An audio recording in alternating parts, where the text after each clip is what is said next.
Perspective. Perspective is vitally necessary in making a scene look accurate. In other words, making things appear to be correctly placed in the foreground, background, and in between.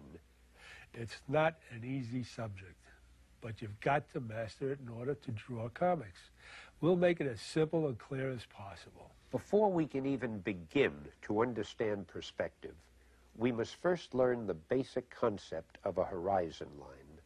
Simply put, the horizon line represents the viewer's eye level.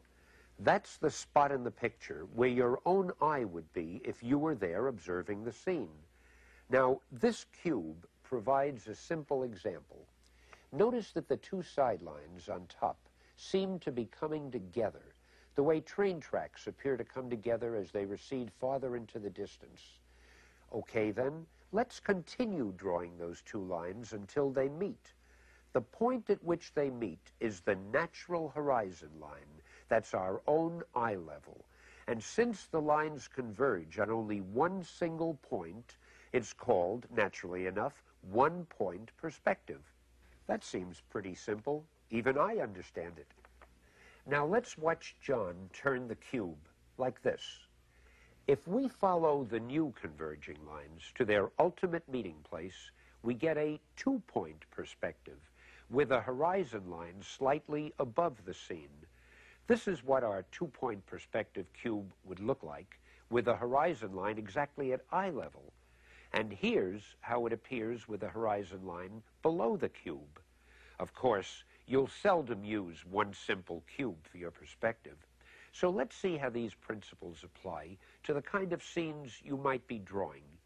In this drawing, despite the size of the scene and the number of the buildings, you can see how everything converges toward one point. Therefore, it's a one-point perspective. You can probably guess what we're about to tell you. The perspective lines are converging to two different points, but along the same horizon line. Thus, a two-point perspective. Well, it had to happen. An example of three-point perspective. The point at which the converging lines come together and finally meet is called the vanishing point. But here comes the tricky part. Look way up above the building. There's a vanishing point too, but it's merely an arbitrary point. Here's an example of a three-point perspective with a third vanishing point well below the horizon line. Three-point perspective drawings are really very common, so practice them until they look right to you.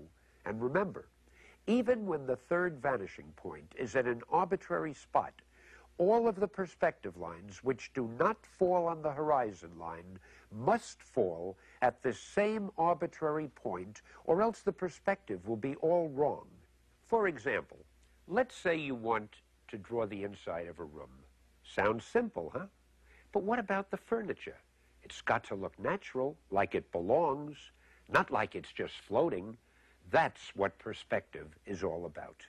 Notice that the vanishing points are at eye level in order to have correct perspective. No matter where the viewer's eye level may be, everything falls into place.